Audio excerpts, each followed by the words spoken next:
Good morning students, welcome back to my YouTube channel. आज की video में हम जो टॉपिक डिस्कस करने वाले हैं वो आपका डिसोल्यूशन ऑफ पार्टनरशिप फर्म ही है, जिसे हम कंटिन्यू करेंगे। नेक्स्ट वीडियो में मैंने जस्ट आपको कॉन्सेप्ट बताया कि ये क्या कॉन्सेप्ट है, कैसे इसको हम स्टार्ट करते हैं, फर्स्ट स्टेप क्या होता है उसका, वो हमने जस्ट लास्ट वीडियो में डिस्कस किया था। अगर किसी भी स्टूडेंट ने मेरी अभी तक वो वाली वीडियो नहीं देखी तो इसमें मैं आपको उस वीडियो का लिंक शेयर कर दूंगी यहाँ पर डिस्क्रिप्शन बॉक्स में, तो आप चेक कर सकते हैं। तो आज की वीडियो में हम स्टार्ट करेंगे नेक्स्ट इसी का कंटिन्यूएशन कि हम रियलाइजेशन अकाउंट कैसे प्रिपेयर करते हैं। तो स्टूडेंट, मैंने आपको बताया था कि रियलाइजेशन अकाउंट हम एक ऐसा पर्सन की तरह बिहेव करता है जिसके पास सारी अथॉरिटीज और सारी रिस्पॉन्सिबिलिटीज लाइज करती हैं। तो same as it is realisation account को प्रिपेयर करने का भी मोटिव यही है कि जो भी एसेट्स आपको सेल करनी है वो इसी अकाउंट के थ्रू होंगी, जो भी लायबिलिटीज आपको पे करनी है तो वो इसी के अकाउंट के थ्रू होंगी। बट उससे पहले क्योंकि आप इसको अथॉरिटी दे रहे हैं तो इसके पास वो चीज एग्जिस्ट भी करनी चाहिए, तो उसके लिए सारी एसेट्स आपको इस अकाउंट में ट्रांसफर करनी होंगी। और सेम एज इट इज क्योंकि लायबिलिटीज भी आपको इसी अकाउंट से पे आउट करनी है तो वो लायबिलिटीज भी इस अकाउंट में होनी चाहिए। तो मैं वन बाय वन जो भी एसेट्स या लायबिलिटीज आपकी बैलेंस शीट में एग्जिस्ट कर रही होंगी डिसोल्यूशन की डेट पर उन्हें यहाँ पर ट्रांसफर करूंगी। मैंने आपको बताया कि एसेट को क्लोज करने के लिए आप एंट्री करेंगे एसेट अकाउंट जो भी होगा, जैसे कि आपके पास डेटर्स है, आपके पास बिल्स रिसीवेबल है, आपके पास मशीनरी है। तो क्योंकि अब इनको क्लोज करना है तो इसको क्लोज करने के लिए आप एंट्री करेंगे realisation account debit to one by one. आपको सारी एसेट्स क्लोज करनी है, to debtors, then realisation account debit to bills receivable, then to machinery. तो हम क्या कर रहे हैं, रियलाइजेशन को डेबिट कर रहे हैं और वो सारी एसेट्स आप ट्रांसफर कर रहे हैं। सेम एज इट इज क्योंकि रियलाइजेशन अकाउंट आपका एक नॉमिनल अकाउंट के रूल को ही फॉलो करता है, तो डेबिट साइड पर आप सारे लॉसेस को या एक्सपेंसेस को शो करेंगे एंड क्रेडिट साइड पे सारी आपकी इनकम को शो करेंगे। उससे पहले क्योंकि मैंने आपकी एसेट्स को ट्रांसफर करना है तो एसेट्स का डेबिट बैलेंस होता है, इसलिए वो रियलाइजेशन के डेबिट साइड में ही आप ट्रांसफर करेंगे। वो इस एंट्री के थ्रू भी आप देख सकते हैं कि मैंने किया realisation account debit to debtors.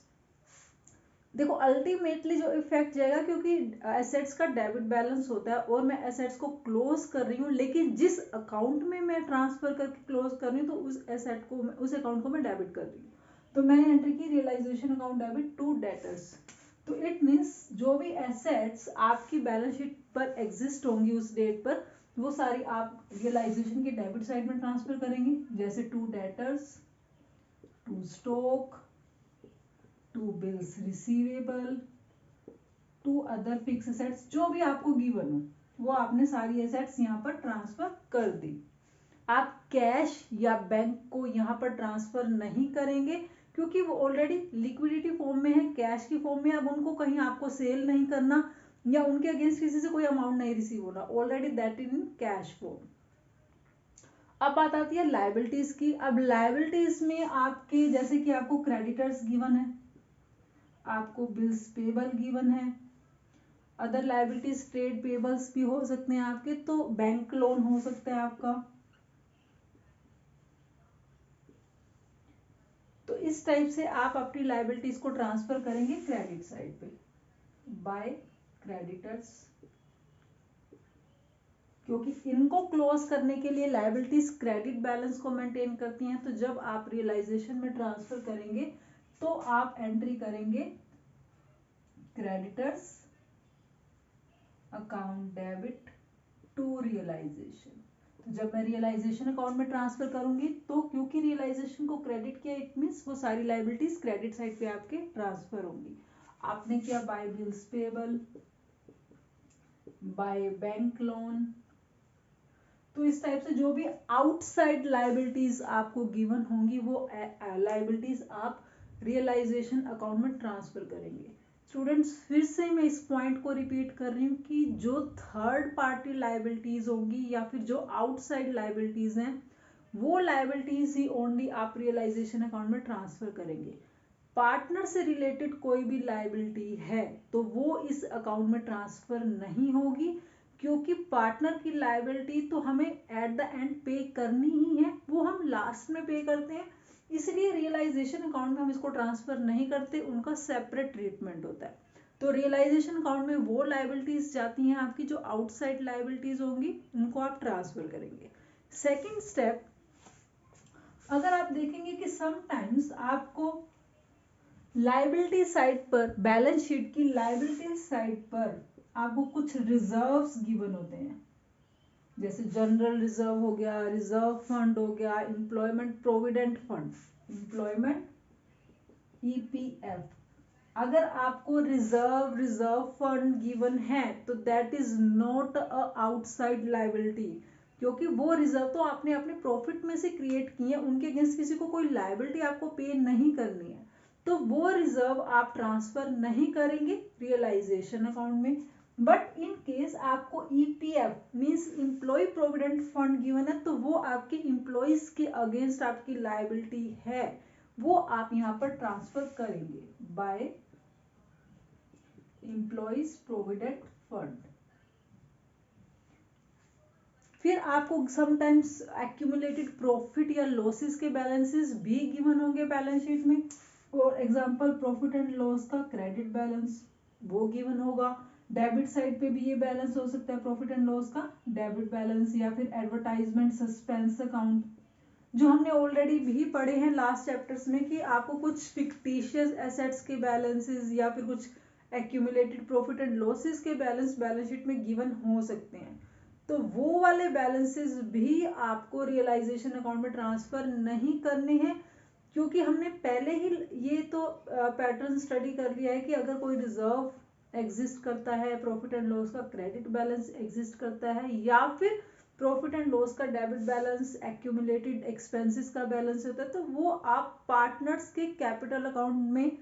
He adjust करते हैं। प्रॉफिट है तो उनको डिस्ट्रीब्यूट कर देते हैं, और अगर लॉसेस का बैलेंस है तो उनकी कैपिटल से आप रिकवर करते हैं उनको, इसलिए उनका रियलाइजेशन अकाउंट में कोई ट्रीटमेंट नहीं होगा, वो उनके कैपिटल अकाउंट में ही ट्रांसफर होंगे। सेकंड पॉइंट, आपको बैलेंस शीट में ये भी गिवन हो सकता है कि जो पार्टनर है, पार्टनर अगर यहाँ पर XYZ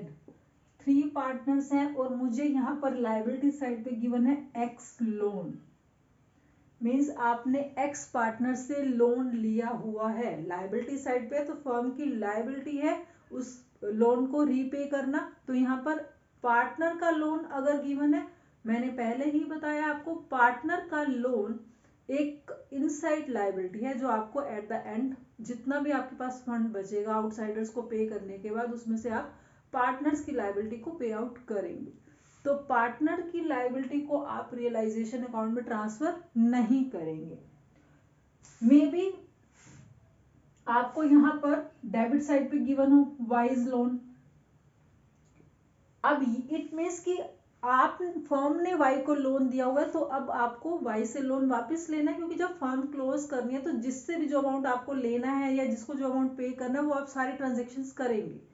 तो अब वाई से आपको लोन रिकवर करना है तो वो भी एक पार्टनर है, जबकि मुझे उससे रिसीव करना है तब भी मैं उसको रियलाइजेशन अकाउंट के थ्रू रिसीव नहीं करूंगी, मैं इसको इसके कैपिटल अकाउंट के थ्रू ही रिसीव करूंगी, जो भी उसका अमाउंट है मैं उसको कैपिटल में ट्रांसफर करूंगी, क्योंकि कैपिटल अकाउंट एक ऐसी प्रेजेंटेशन होगी जिससे फाइनली आपको पता लग जाएगा कि किसी पार्टनर को आपको कितना अमाउंट पे करना है या उससे कुछ अमाउंट रिकवर करना है। इसलिए अगर पार्टनर का लोन जो फर्म ने पे किया पार्टनर को वो उसके कैपिटल अकाउंट में ट्रांसफर होगा, बट इन केस अगर पार्टनर ने फर्म को लोन दिया हुआ है तो वो पार्टनर अब अपना लोन वापस मांगेगा, तो उसके ट्रीटमेंट के लिए आपको इस पार्टनर का सेपरेटली अकाउंट बनाना होगा और उस अकाउंट के थ्रू उसको पे आउट करना होगा। पार्टनर लोन फ्रॉम पार्टनर को आप कैपिटल अकाउंट में ट्रांसफर नहीं करेंगे, उसका सेपरेट अकाउंट बना के उस लोन को आप पेमेंट करेंगे, करेक्ट। फिर अब एक पॉइंट आपको ये भी आ सकता है कि एक्स वाइफ लोन, एक्स एक बिजनेस का पार्टनर है बट एक्स की वाइफ ने फर्म को लोन दिया है, तो वो लोन, अब एक्स की वाइफ खुद बिजनेस में पार्टनर नहीं है, तो ये जो पार्टनर के स्पाउस का लोन है, दैट इज वेरी इंपॉर्टेंट कि अगर पार्टनर के स्पाउस का लोन गिवन है तो वो लोन आप थर्ड पार्टी में ही कंसीडर करेंगे, उसको आप पार्टनर की लायबिलिटी समझ के ट्रीट नहीं करेंगे, क्योंकि अब ये थर्ड पार्टी लायबिलिटी है, पार्टनर के स्पाउस का लोन या एक्स वाइफ लोन, तो वो थर्ड पार्टी लायबिलिटी होने के कारण रियलाइजेशन अकाउंट के थ्रू ही पे आउट होगी। तो इस लायबिलिटी को मैं यहाँ पर ट्रांसफर कर दूंगी बाय एक्स वाइफ लोन।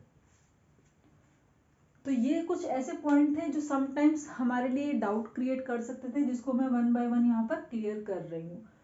कुछ एक पॉइंट आपको और भी गिवन हो सकते हैं जिनको हम क्वेश्चंस के अकॉर्डिंग ही जैसे जैसे करेंगे तो आपको क्लियर होते जाएंगे वो पॉइंट।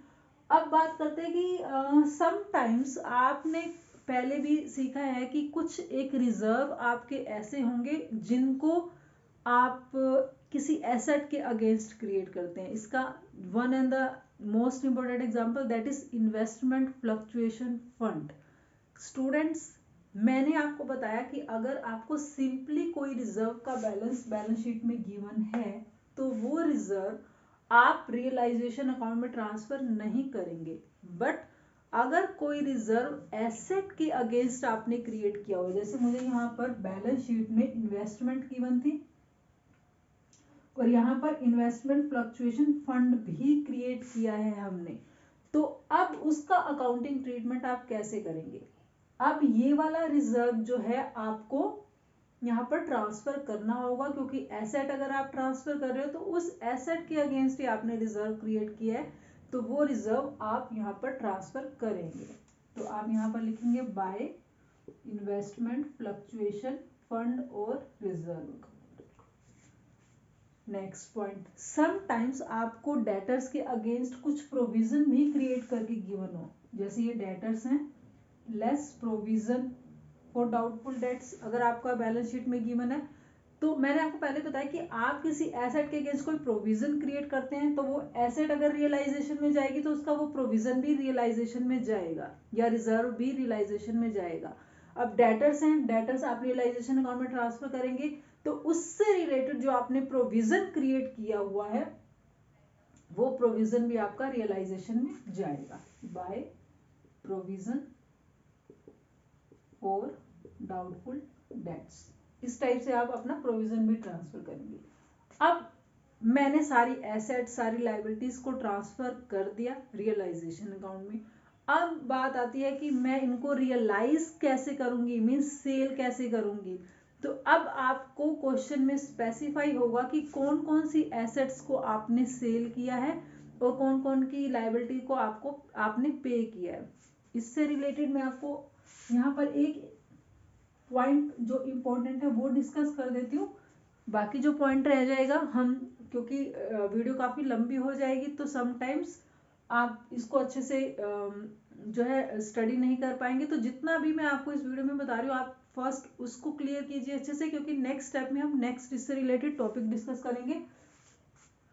अब मैंने बताया कि आपको जो एसेट्स रियलाइज करनी होंगी तो उसके लिए आप एंट्री करोगे bank account debit to assets. हम एंट्री किसी भी एसेट को सेल करने के लिए करते हैं, जो भी एसेट आप सेल कर रहे हो तो bank account debit to assets. अब यहाँ पर इंपॉर्टेंट पॉइंट क्या है कि आप एसेट्स को शो नहीं करेंगे, क्योंकि एसेट तो ऑलरेडी क्रेडिट कर दिया आपने यहाँ पर रियलाइजेशन में, आपने वो एसेट रियलाइजेशन में ट्रांसफर कर दी है, तो मैं उस एसेट के अकाउंट को दोबारा से यहाँ पर क्रिएट नहीं करूंगी, इसलिए मेरी एंट्री हो जाएगी bank account debit to realisation account. क्योंकि अब जो चाहे वो एसेट्स हैं या लायबिलिटीज है वो रियलाइजेशन के अंडर हैं, रियलाइजेशन का उस पर राइट है, तो आप अगर कुछ अमाउंट रिसीव करेंगे सेल के अगेंस्ट तो वो रियलाइजेशन में ही करेंगे, कुछ अमाउंट पे करेंगे किसी लायबिलिटी के अगेंस्ट तो वो रियलाइजेशन के थ्रू ही करेंगे। जैसे सेकंड आपका आ गया कि अगर आपको क्रेडिटर्स की पेमेंट करनी है, अगर अब आप करेंगे क्रेडिटर्स टू बैंक तो वो दोबारा क्रेडिटर ओपन हो जाएंगे आपकी बुक में, इसलिए क्रेडिटर्स टू बैंक नहीं करना आपको करना है realisation account debit to bank. तो इस टाइप से आप अपनी लायबिलिटीज और एसेट्स को रियलाइज करेंगे रियलाइजेशन अकाउंट के through. The second most important point कि अगर आपको क्वेश्चन में किसी एसेट के अगेंस्ट रियलाइजेशन नहीं बताया कि वो एसेट आपकी सेल हुई है या नहीं हुई, तो as per the CBSE guidelines आपको क्वेश्चन में स्पेसिफाई होगा कि कौन सी एसेट्स आपने सेल की हैं, उनसे कितना अमाउंट रिसीव किया। अगर किसी एसेट के अगेंस्ट आपको कुछ भी मेंशन नहीं है कि वो रियलाइज हुई हैं या नहीं हुई, मींस क्वेश्चन साइलेंट है किसी एसेट के रिगार्डिंग, तो आप उस एसेट्स को खुद से रियलाइज नहीं करेंगे, आप उसकी रियलाइजेशन की एंट्री नहीं करेंगे। सेकंड इंपॉर्टेंट पॉइंट, लायबिलिटीज के अगेंस्ट आपको क्वेश्चन में मेंशन है या फिर नहीं है, मींस किसी लायबिलिटी को पे आउट करने के लिए आपको क्वेश्चन में इंफॉर्मेशन गिवन है या नहीं given है, that is okay, but if it is not given then it is responsibility of the firm to pay the outside liabilities। तो जिन भी liabilities के अगेंस्ट आपको कुछ भी मेंशन नहीं है, nothing is given regarding the payment of any outside liability, then you have to pay yourself, means then you have to pay to the liabilities। तो जो liabilities सपोज जैसे मेरे पास यहाँ पर क्रेडिटर्स हैं, बिल्स पेबल हैं, बैंक लोन है, but मुझे क्वेश्चन में ओनली क्रेडिटर्स की पेमेंट के लिए मेंशन था, मैंने वो कर दिया, तो रिमेनिंग जो आउटसाइड लायबिलिटीज बचेंगी जैसे बिल्स पेबल है, बैंक लोन है, एम्प्लॉइज प्रोविडेंट फंड है, एक्स वाइफ लोन है, तो वो लायबिलिटीज भी आपको पे आउट करनी है विदाउट एनी डाउट। आपको यहाँ पर उनकी पेमेंट करनी है, तो आप यहाँ करेंगे टू बैंक, जिन जिन लाइबिलिटीज को आप पे आउट कर रहे हैं वो यहाँ पर आप शो कर देंगे। जैसे आपने क्रेडिटर्स को पे किया, आपने बिल्स पेबल को पे किया, आपने बैंक लोन पे किया, आपने एम्प्लॉय प्रोविडेंट फंड का अमाउंट पे किया, तो आप इन लाइबिलिटीज का टोटल करेंगे और यहाँ पर टू बैंक में आप टोटल अमाउंट मेंशन कर देंगे। Same assets same as it is, जो भी एसेट्स आप रियलाइज कर रहे हैं तो आप बाय बैंक करेंगे और जिन जिन एसेट्स को रियलाइज करने से आपको अमाउंट रियलाइज हुआ है उनका आप टोटल करके यहाँ पर मेंशन कर देंगे। तो इस टाइप से हम रियलाइजेशन अकाउंट में सारी डिटेल्स अपनी मेंशन कर देंगे। और लास्ट में अगर क्रेडिट साइड का आपका एक्स्ट्रा आ रहा है अमाउंट, तो आपके जो यहाँ पर आ जाएगा प्रॉफिट, और अगर आपका डेबिट साइड का एक्स्ट्रा बैलेंस है तो आपका यहाँ पर आ जाएगा बाय लॉस, जो आप पार्टनर्स की कैपिटल अकाउंट में ट्रांसफर करेंगे। तो आज की वीडियो में इतना ही, नेक्स्ट वीडियो में मिलेंगे इससे नेक्स्ट कॉन्टिन्यूएशन में। Thank you.